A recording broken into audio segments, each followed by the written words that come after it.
Good morning and good afternoon. And this week's Wednesday episode is our eBay edition with always a little mix of other reseller talk mixed in. Today, you definitely want to watch our show. Not only are the vintage teacup finds something really cool and can be very easy for you to find at thrift stores and yard sales, but Nicole also, as always, has a compelling story. But this one is a word of caution to those of you who source at Sam's Club for your business.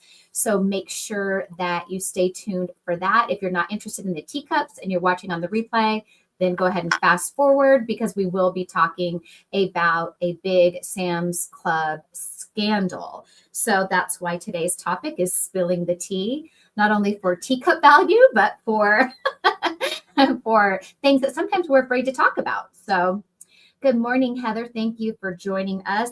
And I usually have a cup of coffee, but in honor of today, I'm actually drinking a cup of tea in my mug today. Oh, nice. And I have water. Cat drinking tea too. Oh, that's cute.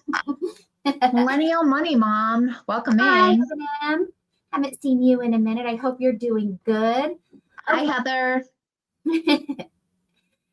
So today I wanted to talk about teacups. So yes, Millennial Money Mom, we are spilling tea on a sad but story later about Sam's Club if you source there. So make sure you hang out for that. And we're spilling the tea on things for eBay teacups. So I'm going to jump right in, and I love kitties, and share my screen because we are going to show some teacups. I can't wait. So teacups and coffee mugs are something I am always looking for when I am outsourcing at the thrift stores. I learned several years ago that teapots sold well for me and cookie jars. So then I started expanding into cups when everyone was really looking for Starbucks mugs, the city mugs. And so I just started looking at all kinds of teacups. So I have made a cheat sheet of brands, Bolo brands to look out for. But the one that surprised me, and I never heard of this one until I was doing my research, is this brand. I think you might pronounce it Paragon, but it's this particular cup. It is a pink or red cabbage. I would have assumed this is a flower, but it's all listed as pink cabbage rose. So I guess maybe it is a rose. I never knew roses were called cabbage roses, but this is what the bottom or the branding will look like, Paragon. If you see anything, not just this one, but this one seems to be the one that sells for the most money, definitely grab this. If you find it in your thrift store, at a rummage sale, yard sale, wherever you are sourcing, I don't know what makes this one so valuable. I did try to do a Google search on it as to why this particular pattern does so well and goes for such a high dollar versus their other patterns. One thing I look for when I'm searching mugs at the thrift store is you see how this one is England. A lot of the ones that are from Japan and that are marked from England go for better money. Over the years, that's been my experience of ones that I source and that I grab. But you have to really pay attention to the pattern. It's the pattern that sells. Look, have you found one of these before? Never. I only discovered this when I was researching teacups for today's show. Now, some I do know of, some I didn't know of until doing my own research.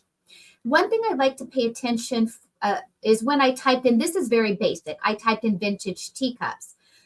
Kind of like Amazon, if I'm researching for private label, I want to know how many search results come up for just this phrase. Then we want to niche it down, right? Like if you're just doing research, I might type in Paragon and let's see what shows up for that.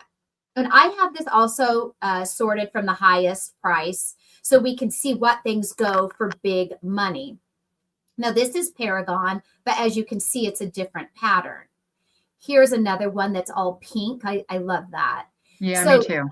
yeah, so the Paragon name. Now let's see what the stamping looks like at the bottom of this mug. Um, That's you see adorable how and way different. yeah. So, but you still see that it says Paragon. Now, the one thing I do know of all the years I have sold vintage dishes, vintage teacups, coffee cups, is that when the stamping and this change, it doesn't mean that it's a knockoff because it's not like the other one. It's usually due to the time period in which it was released. So, a lot of time, this actually helps you date when a pattern was released. So, don't let that scare you off. Now, Okay. going to my list, these are different Bolo lists. So this is a brand that these are all brands that go for really high dollar. So, before we leave the Paragon, I want to filter this by solds to show you guys that they actually sell. You know, we can list something for anything we want to, but what does it actually sell for? So on February 21st, this cup and saucer, for one cup and saucer, it sold for $1,880. I mean, that is absolutely incredible. That's So incredible. it is incredible. And then here's again the Paragon, different pattern with the rose, different pattern, but definitely Paragon and the rose is the one thing that jumped out at me. Now, this one is not a rose, it's, a blue and gold pattern. So when you're outsourcing, try to ingrain this name into your memory, Paragon. So now we're going to look at another brand. And I'm terrible with how to pronounce these. I'm going to say Mason. Sounds I would good. say Mason. So now we're in the sold listings of this one. And you can see for this teacup and saucer, it says set of two, but I think it just means one cup, one saucer. I'm going to double check that it's not for two. And I can say from experience, when selling vintage dishes, you can sell them even with chips and some grazing, just disclose it. And it looks like they were selling two of them. So still, I would be thrilled to sell something for that much, two teacups and saucer. Right. So let's see what the stamping looks like. That's the one thing you want to recognize. I would not know that this meant anything. I would turn that over. I would try to Google, Lynn, search it.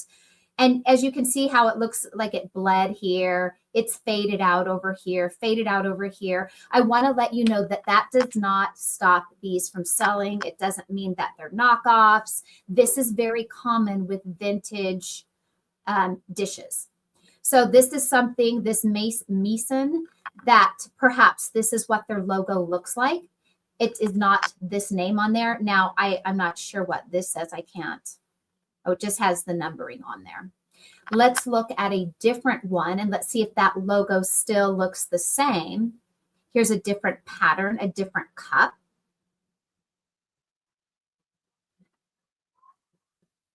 And this one went for $332.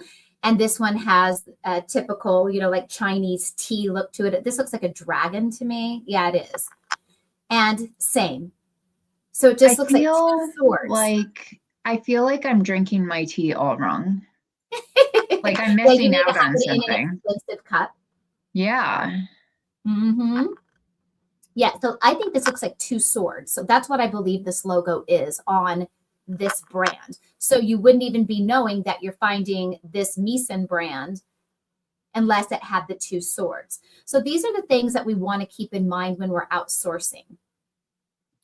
Now let's look at another brand. This brand is called Moser. Now there are a lot of different brands that sell really well in the $40, $50 range, and I'm happy to find those as well. I just wanted to show you guys the very high dollar ones that can be on all of our bucket lists. So this brand here, Moser, they sell a lot of different type of teacups. The one thing I did notice is there's a lot of very ornate, like gold, or it's clear glass with some gold. And we can they're beautiful. Yeah. And I think with a Bridgerton, really, it's like when we talk about having Bridgerton theme parties, when I look at these, I always ask myself, does it look like they would have it on Bridgerton? It definitely does. Yeah. Now this is from Germany, and it clearly has their name on the bottom. And that is another country I've sold plates from, is Germany. I don't think I've ever sold tea mugs from Germany, but I have sold dishes from Germany. So when they come from other countries, always look at the bottom. Try to figure out that pattern with Google Lens, because more often than not, these are worth big money.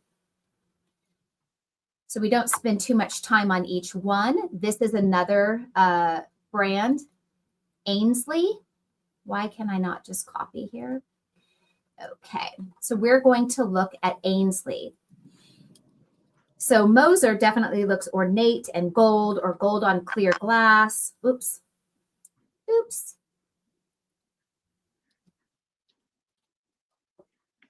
I can't keyboard today. So Ainsley is from England, and look, they have also a pink cabbage rose. There's something about pink cabbage roses. I don't know what it is. So let's take a look at this teacup and saucer and look at what the stamping looks like. You always want to familiarize yourself with the stamping. It's clearly marked the name, it's from England, and it's got the Queen's crown. That's cool. Paragon, that was the first one we did with the red cabbage. I notated.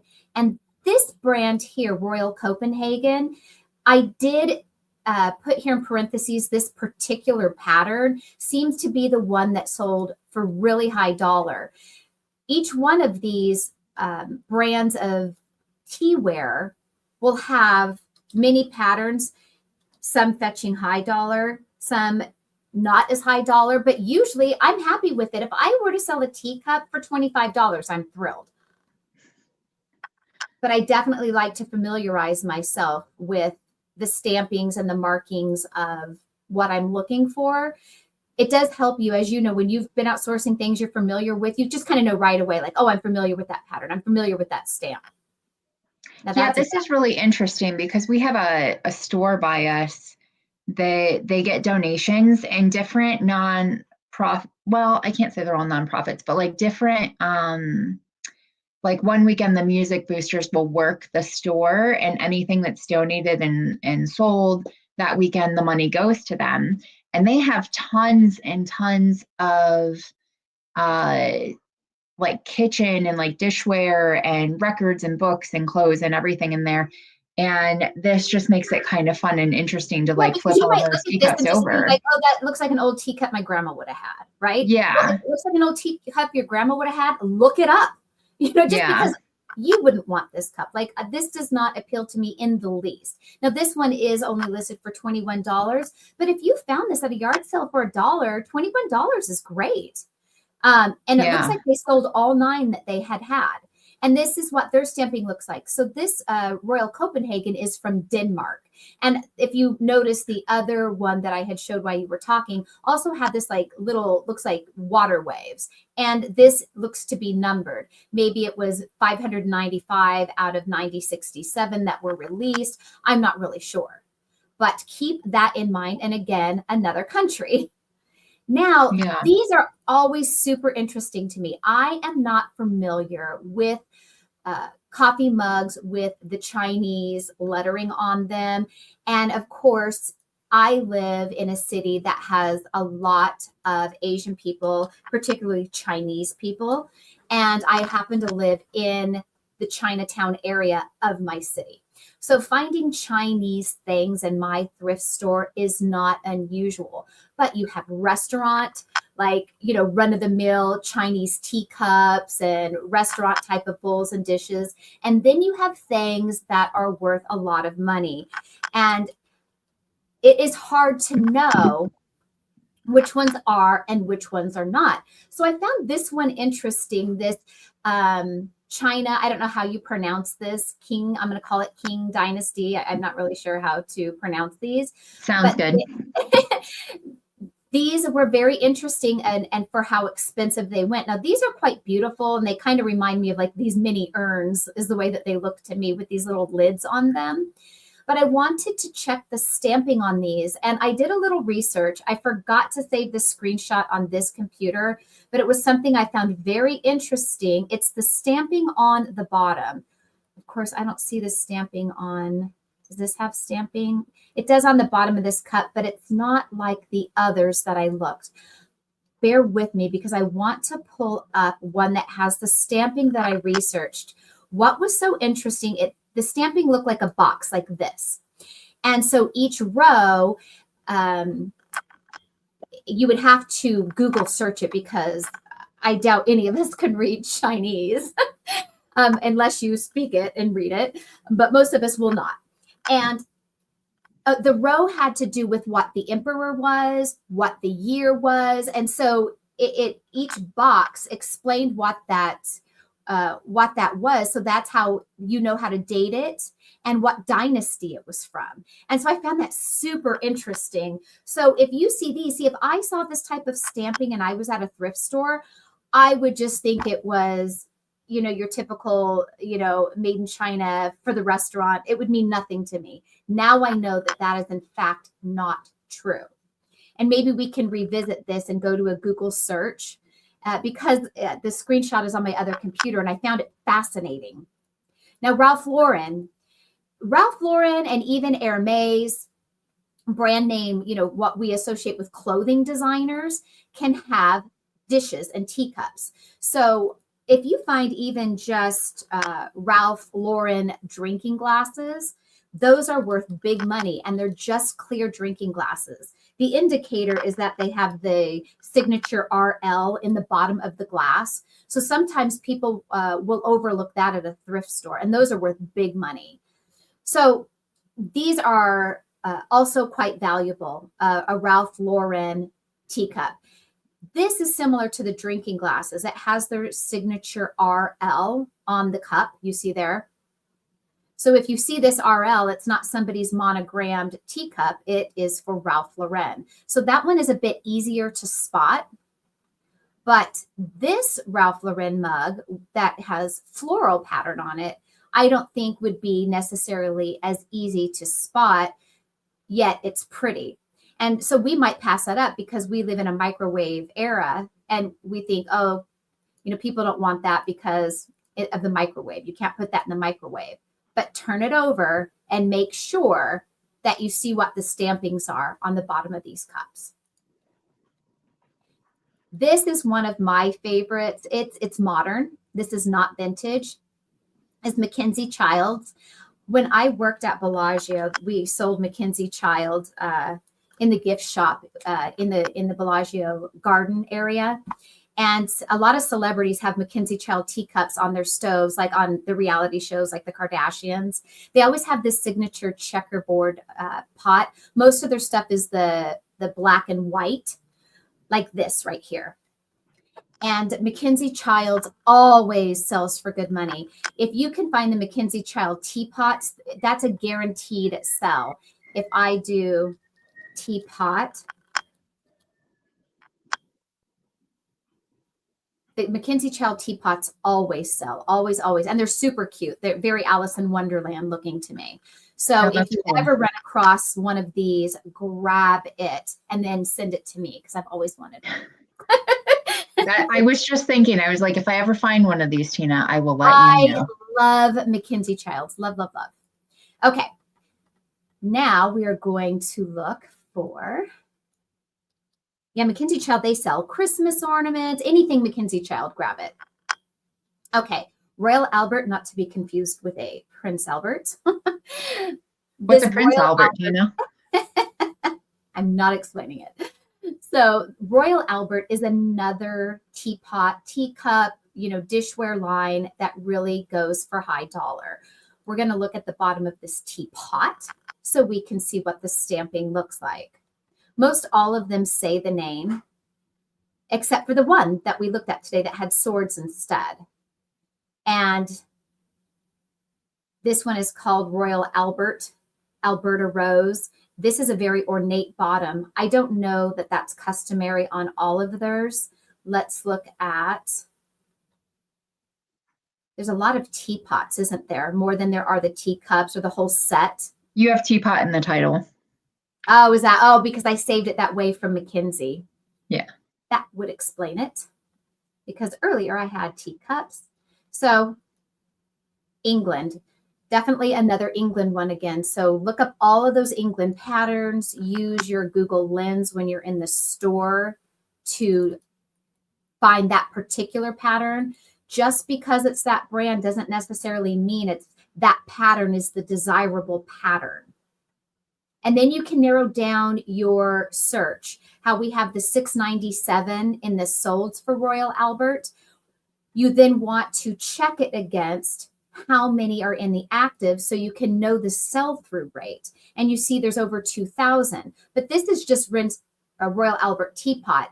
Then we would break it down to the specific pattern. You might find that even though Royal Albert is listed high, there's only one or two patterns that are the desirable pattern. I'm going to change it back to teacup. And then this one here, Mikasa, I believe is what I'm on. Yes, this is one that you find quite regularly. I find Mikasa, if I were to go out thrifting, weekly, I generally run across a Mikasa something or another. This one is a little bit easier to find. We have over 4,000 listings for Mikasa teacup. We're going to look in the solds down here. And there are 372 in the solds. Now, of these solds, we're going to find a trend in patterns. I've sold Mikasa dishes, plates. And like I said, this one is a lot easier to find. Look at these are just super plain. Now, this is it creamer or, okay, just like kind of coffee cups. Plain, plain, plain. And so for 10 cups for $80, they may be shorted themselves on their shipping. And this is a much more modern day brand, Mikasa. Mikasa can sell all kinds of things, trinket dishes, regular plates, saucers, cups. Definitely look them up. They're not all valuable, but they do sell well. I've sold lots and lots of Mikasa over the years. So interesting. Well, and since you work at that auction house, you may come across some of these things. Yeah, I'm definitely going to look for it. Monday night, they had tons of those skillets. I don't know what you call them, but the skillet, you said? Yeah, like just tons of the I can't find my words right now, but the black, like the stuff. Heather loves it. Heather loves it. Just like a whole table full of it, and it was going for over $100 for pieces, and I was blown away by it. Cast iron, that's it right there. Oh, cast iron. It's funny that I'm on YouTube with you because I can never find my words. Like I know what I'm thinking about. Well, it's because I think we are overwhelmed, right, with all the things that we're working on and doing. And I want to pull this up before we jump into your story about Sam's Club that everybody needs to hear. Take your time.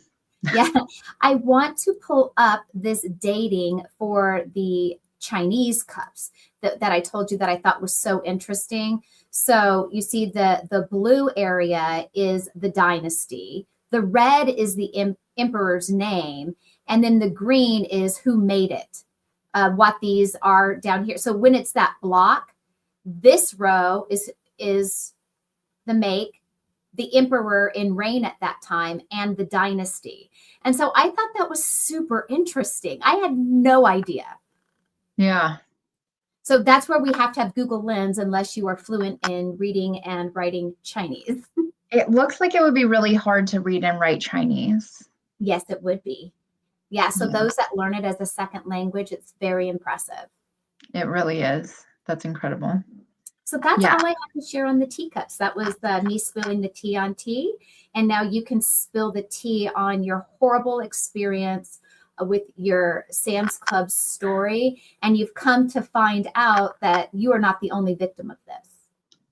Yeah. So like a month ago to the day,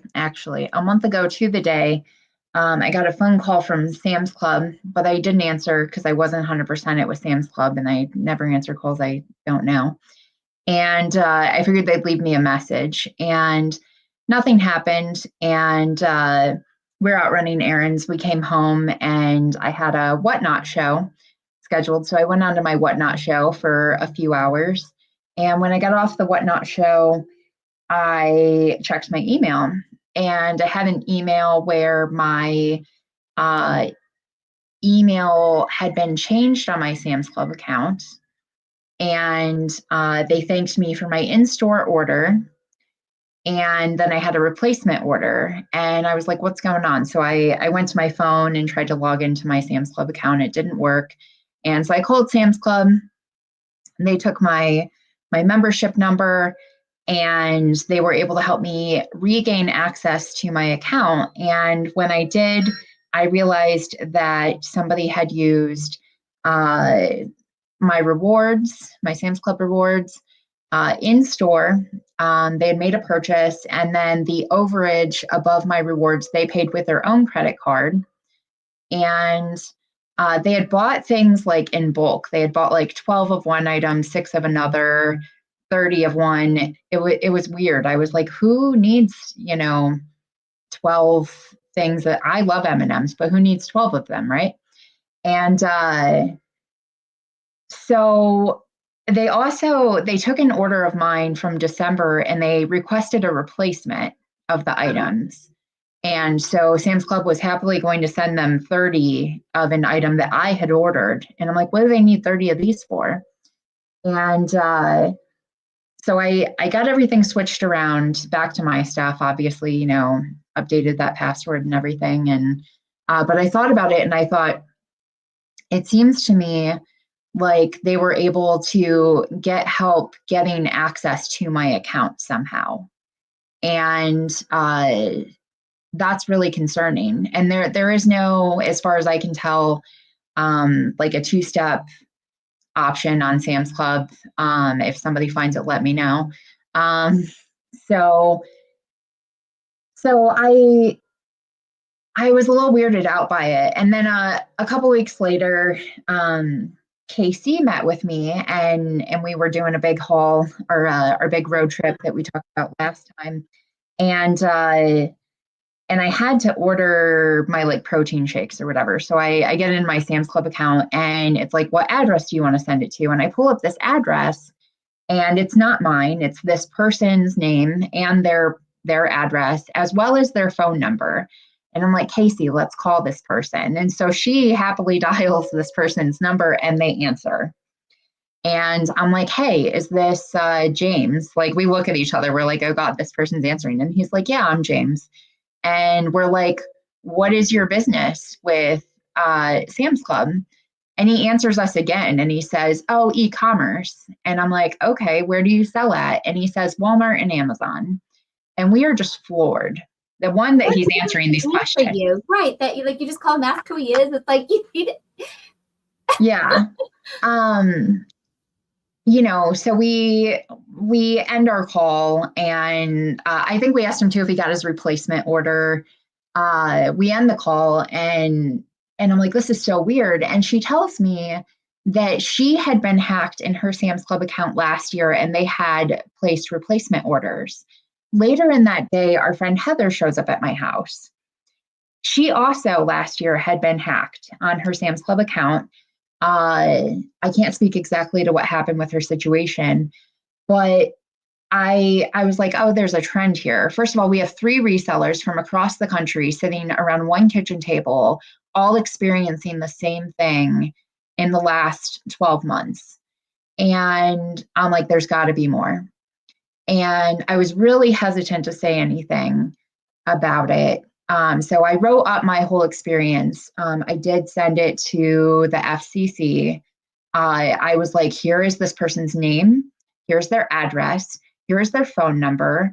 Here's the store where they checked out through the scan and go. I also looked up the address on the account, and it is the address registered to a business in Florida ran by somebody in Pakistan.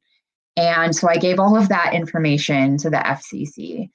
And Uh, One of my key takeaways is not to leave any rewards in any of your accounts, not to save any of your payment methods on any of your accounts. Enter it each time. Do not save it. Because it sounds like we don't really have control over whether they're going to gain access to our account, but then we can try to minimize our loss at that point. So I have not gotten my Sam's Club cash back. I tried to do it through chatting because I hate talking on the phone. And they were like, you have to go into the store and talk to somebody there. And so we actually went into Sam's Club last night. We had to get some lunch supplies. And I look over at the counter and it's some like 18-year-old kid. And I say to Shannon, my husband, I say, does this guy look like he's going to help me get my $800 back? And he was like, oh yeah, he definitely looks like it. So just, I'm curious if anybody else has experienced this, and if so, have you filed a report? I was a little apprehensive to file the report because I know that when there are these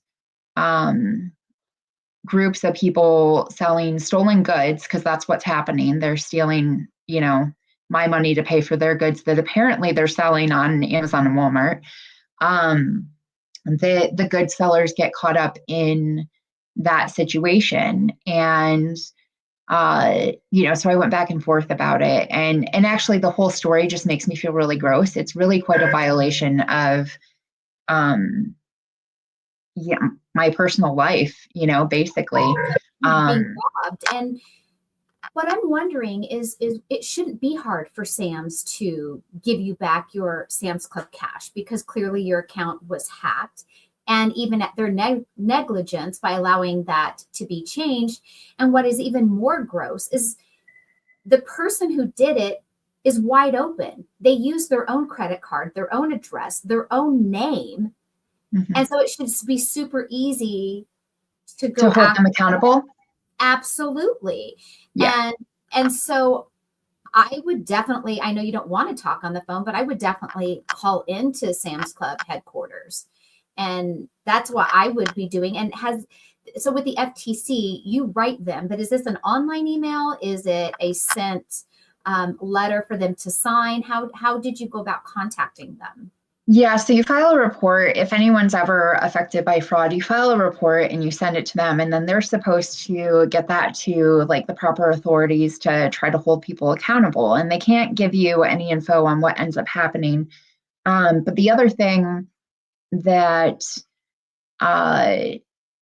should probably be done is have, if it happens to you or whatever, report it to the local authorities. So like the people in charge, like when I walked through Sam's Club yesterday, which also just made me feel really gross for some reason, like the whole situation makes me feel really gross.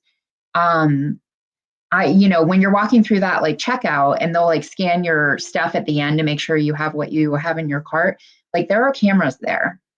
So, they're logging some sort of information or have some sort of information with that. So, I'm curious too, is with this guy that did his replen order illegally. He's not the guy living in Pakistan that owns the LLC. So it's like, I wonder how this whole scam works. I wonder how it umbrellas down. Like, does he know that he is part of a scam? Like, did he buy for a price like your Sam? Maybe your money was worth 800, and he paid them 400 to get 800's worth of Sam's cash. How does this scam work? Now that you've already filed it, have you considered calling this guy back and just straight up asking him, like, look, you hacked my account. How did you do it? Did you realize you did it? I would call and ask. So part of my apprehension of talking about it publicly is I don't want to be a target. Yeah. Right. I already feel like I'm a target because they're like, oh, she had money in there. Where else does she have money? And so I've taken a bunch of extra steps for security. I don't want to talk to this guy. What I really want to do though is talk to the local authorities with all the information that I have, because you saw the email I sent them. I gave them everything. It has the name and address all the way to the guy in Pakistan. Here is all of the info. Go take these people down. Right. So have you called the local authorities where this guy lives? My app, no, and I need to. And I think that's something that that I should probably do when I get off of here with you. Like it really, it's so upsetting. You know, and I think that's part of it, right? Like, and maybe that won't make sense to other people. They'll be like, why haven't you, but just because for one, it happened, and then to see how Sam's wasn't so swift on fixing it. And then you call the guy and it was just so blatant, right? And then you had to dig and do the research. So now that hardest part is done, like digging and getting the research and the whole, I mean, that right there is huge that you were able to accomplish that. Now calling the authorities, down to the local level should be the easy part. And I don't think that they are going to treat you badly. I would like to think that they're not going to. Then you may start feeling some kind of relief, especially when you get to talk to the people who can make something happen with it. Right. And if they don't, it is upsetting. And I would definitely be calling Sam's Club. Like, look, you guys allowed this fraud. It's kind of like how you're protected with credit cards, right? If somebody illegally obtains your credit card number and makes all these purchases, the credit card company backs you up. I feel like Sam should do the same. They should. Yeah. It's definitely something I will definitely make that a priority. And again, it wouldn't make sense to people. They'd be like, why'd you wait so long? But just we're really busy as resellers, right? So that's part of it. But then I think also just the way it makes me feel. Like I brought this up 2 weeks ago when we were on the show, and I changed my mind right in that moment. And I was like, I don't want to talk about this. Yeah. You just never, and it's one of the things about putting yourself out there. And I obviously have put myself out there more in the last year. It's something I didn't, I've been a reseller for 15 years. Nobody's heard from me until last year when I met you.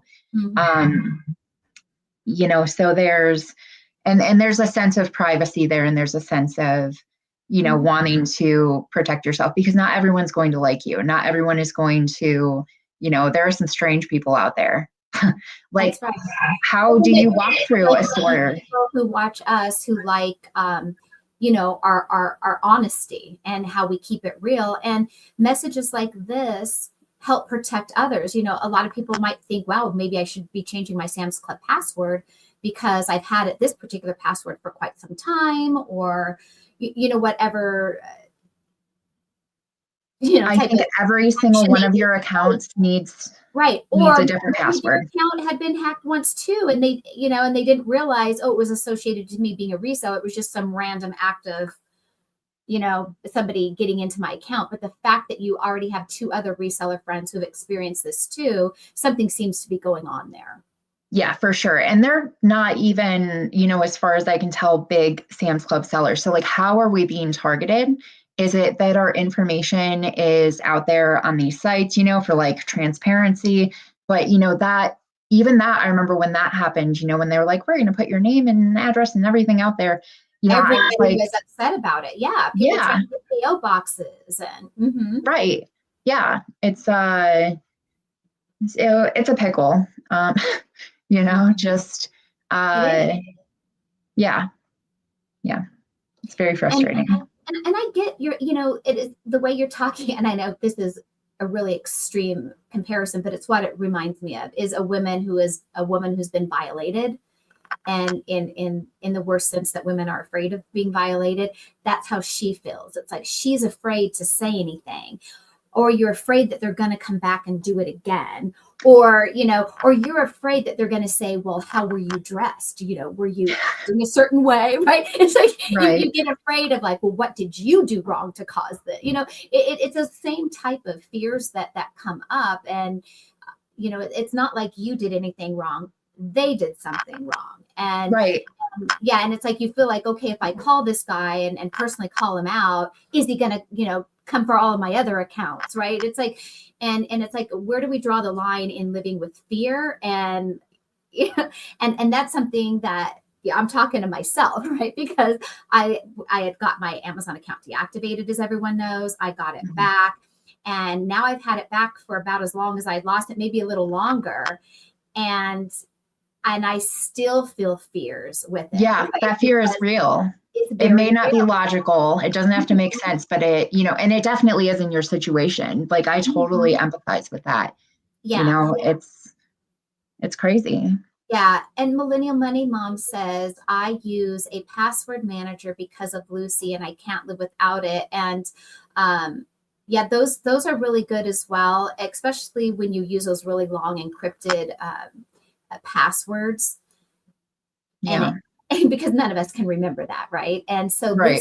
Lucy uses LastPass. So that is something that for those watching, if you have ever thought about it, yeah, you could try LastPass. And what LastPass is really cool too is if you have virtual assistants, or maybe you work with me and you want to give me access to an account without me really having your password, you can grant, you can share access to an account. So we've used it with VA's LastPass, and you can always revoke it. You can revoke them being able to get in, but they don't have your actual password. So LastPass is very good for that, and that's something to keep in mind as well. But yeah, once you could call, one day to Sam's Club and actually talk to Sam's Club, in the headquarters where it's not the 18-year-old clerk at the counter, and then definitely call that guy's local, police department. The other thought I would have too is if I was afraid to call them again for my actual phone number, given that he did answer, you can use those like encrypted phone lines where it calls them, but it doesn't show your actual phone number, and you can tell him that you know what he did without saying who you are and which account he accessed, because yours is probably not the only one. Well, here's something that I think is important. So if anybody watches this and has experienced it, the fraud happened in Sacramento, California, and the address is a business registered in Florida as an LLC. So if anybody has experienced Sam's Club fraud out of Sacramento, no, you are not alone. Yeah. Well, thank you for sharing that. And yeah, anybody who's experienced that, if you're watching this later on the replay, definitely comment below, reach out. If you have any experience with this with Sam's, let us know. How did you handle it? Did you get it resolved? Definitely put any tips.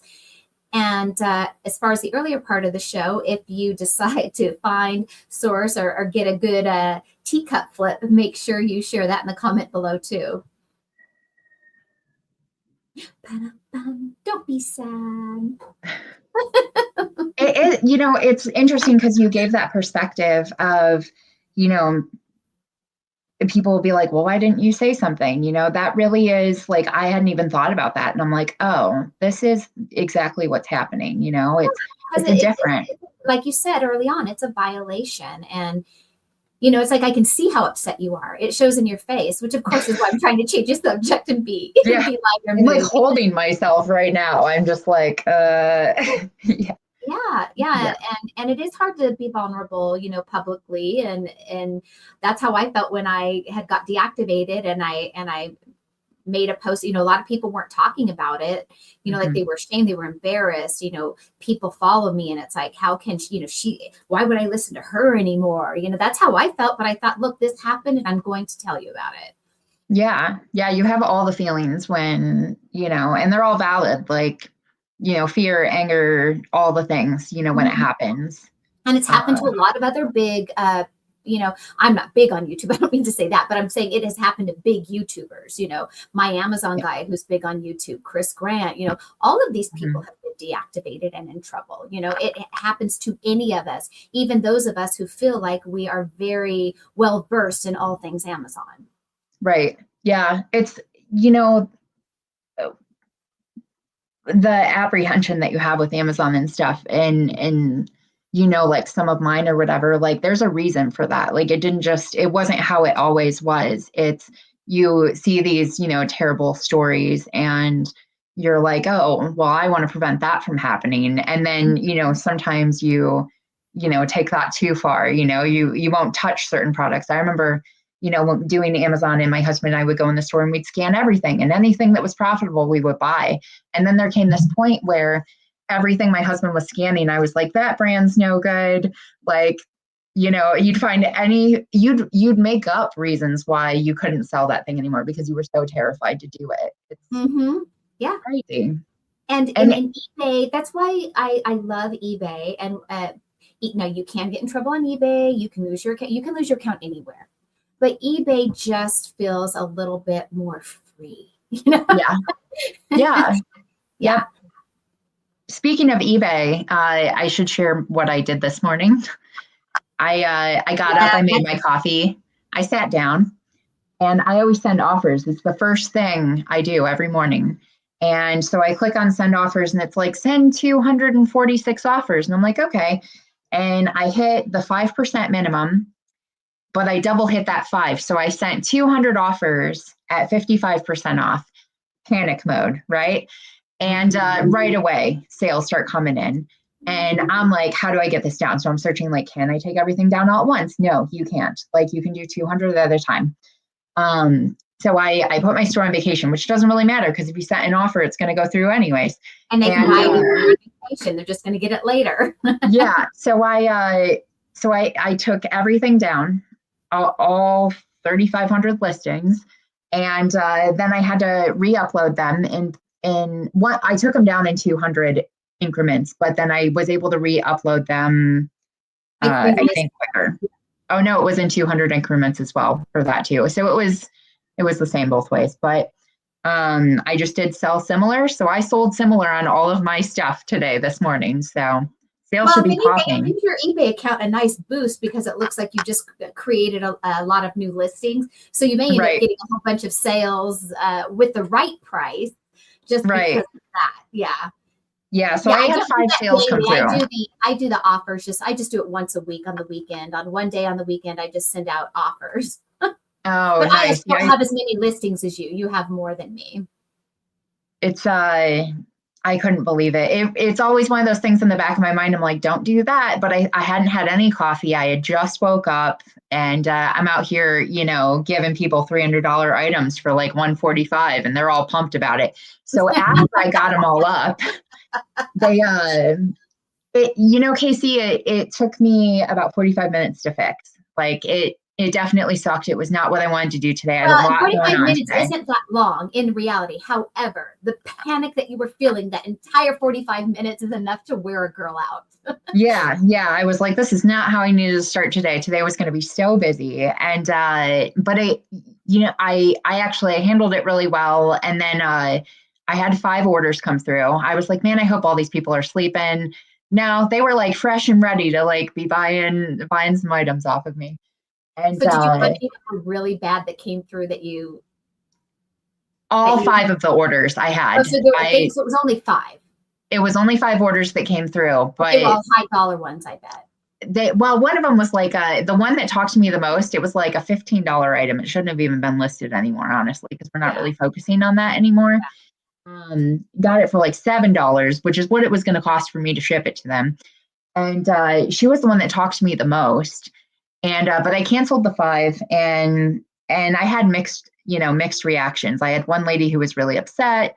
Another guy's like, what's going on? And then the $7 order lady was the one who talked to me the most. And isn't that funny? You would think that the one that was the most upset was the one that was getting that really good deal. Yeah, they were all getting good deals. But so after I got them relisted, then I got messages from a couple people. They were like, hey, I see this offer here. Can I still get it? And I was like, sorry, it was a glitch. I had to shut down the store to fix it. Like, we're not doing that. I work too hard for that. So yeah. Crazy. So make sure you only hit your 5 once when you're sending offers, and only do it after you have coffee. All right, you guys, don't forget to like and subscribe. Nicole and I will be back here in 2 weeks. Next Wednesday is our Walmart show. And so thanks for hanging out with us, and we'll see you next time. Bye.